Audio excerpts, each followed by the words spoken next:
All right, guys. So I watched Creature Commandos episode 4. This is the Weasel episode. It seems like every episode is focusing on a character. This time they focused on Weasel. And I thought this was another great episode. I gotta say, I find the relationships in this show to be really interesting.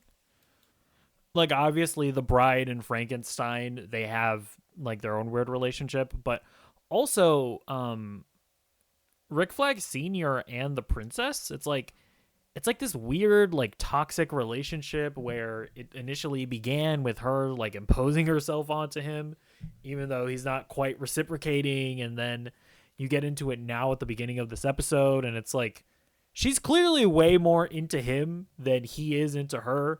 And that's just weird and awkward. So I like the weird relationship dynamics that they're presenting in this show. It's like they're all just like really messy and ugly and and just weird.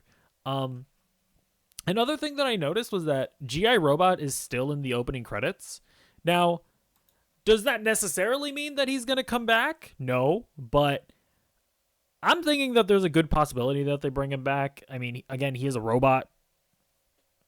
Like I feel like it honestly wouldn't even take much convincing to make us believe that he would just come back. So I suspect that they're gonna go ahead and do that. But we'll see. We'll see. I just noticed he was still in the credits. Doesn't necessarily mean anything.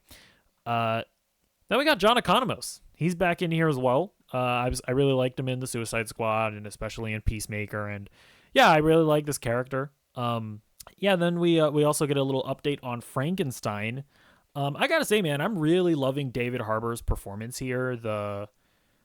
Like this is obviously a horrible character, right? He's just like endlessly stalking this woman. But David Harbour still manages to put in just this really kind of heartfelt performance into it. Like, you kind of feel bad for Frankenstein in some way because he's seeking love. Obviously, he's going about it in a horrible way. But it's like his performance just kind of draws you in a really interesting way. So really like seeing Frankenstein here.